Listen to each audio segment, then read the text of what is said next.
tal? Buenos días a todos. Gracias por la invitación, por la organización fantástica en Chile, Smile Train. Cirujano plástico y me piden algo de seguimiento y me piden algo de retos, tal como decían hace rato, ¿no? Los cirujanos vemos en blanco y negro. Realmente es difícil ponernos en otra posición que no sean pacientes de antes y después o estadísticas de otro tipo. Pero estando al frente de la clínica, de una clínica muy convencional, resultó fascinante el tema que me pidieron. Y quiero compartir con ustedes este tema y algunas conclusiones a las que hemos llegado.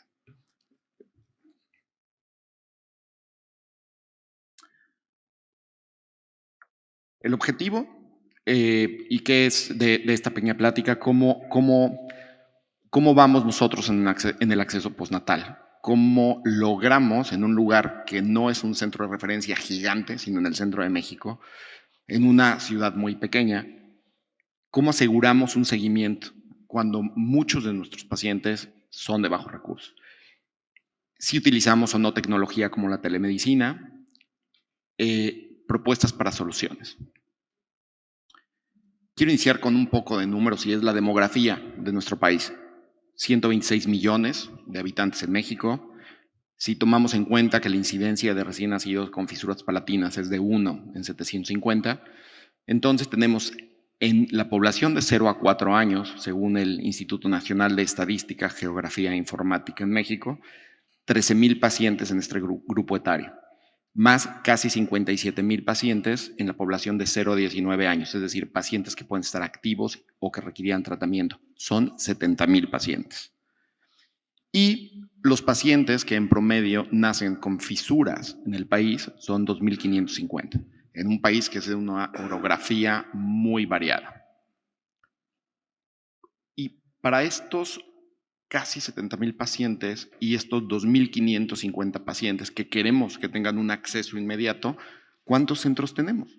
Bueno, de acuerdo a ClefCare, que es la aplicación que nos apoya o que dio Smile Train y en donde estamos dados de alta los centros, son 50 centros los que brindan atención de labio y paladar. Y hay algunos que no están asociados, evidentemente, a Smile Train. Y la Asociación Mexicana de Labio y Paladar Hendido dice que es decir, que existen 61 centros. Y esto es para darle atención a 2,550, como lo habíamos mencionado.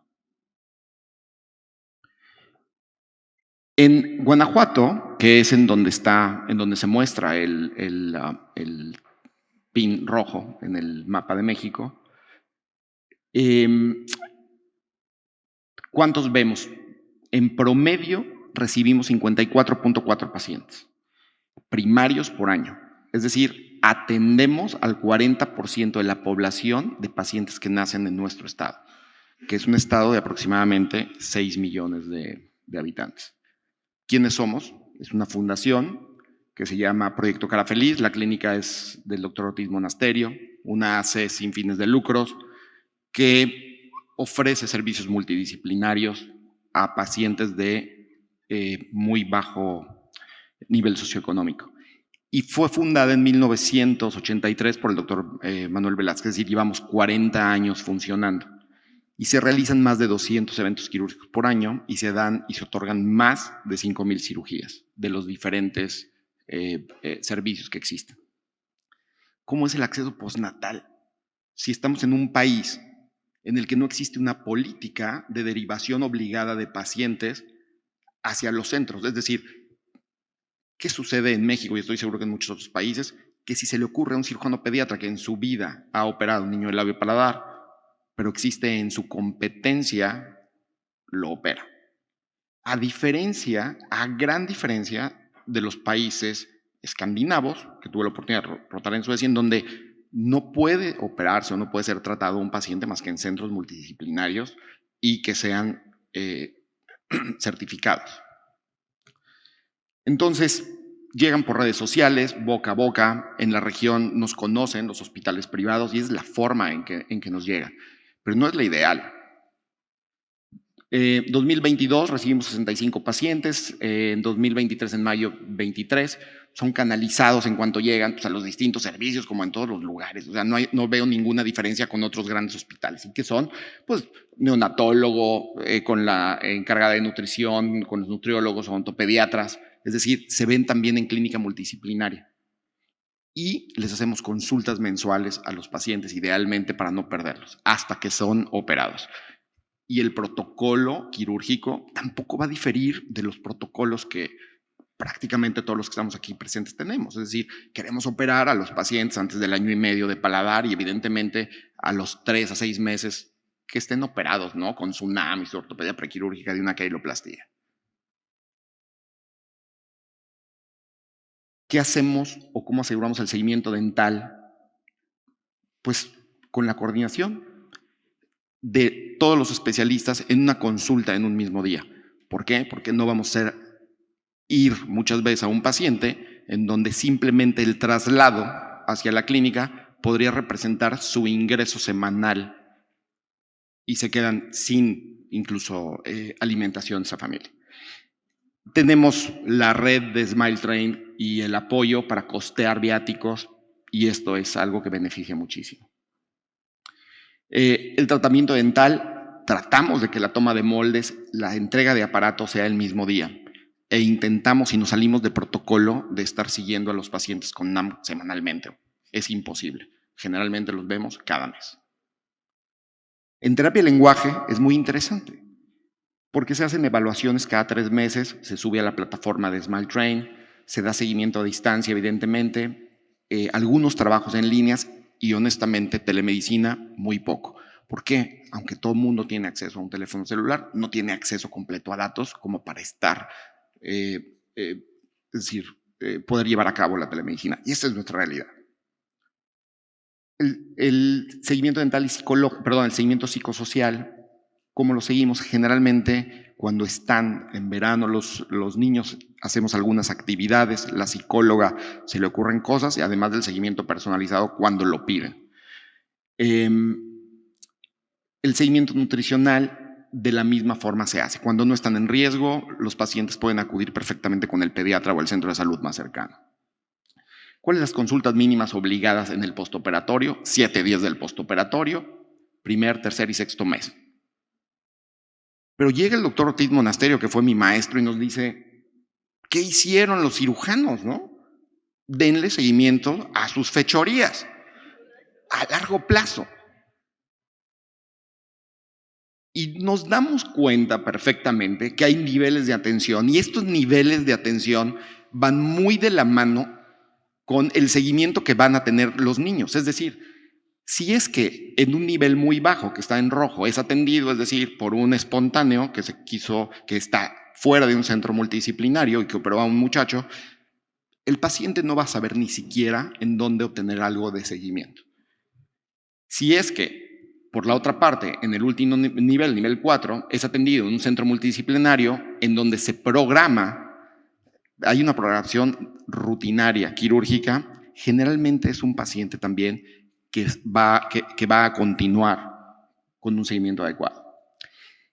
Cuando el seguimiento es limitado, tratamos de evitar cambiar los protocolos de atención quirúrgica, es decir, nosotros le decimos paquete mexicano a la cirugía comando que mencionabas. Tratamos de no hacer esas cosas, ¿no? Aunque sabemos que el paciente difícilmente va a acudir, preferimos ver de qué manera ayudarlo, apoyarlo, para tratar de hacer una a una las cirugías y evitar estos combos que son gigantes, que sabemos que si de por sí el paciente ya está en un problema, le podemos generar un problema mayor.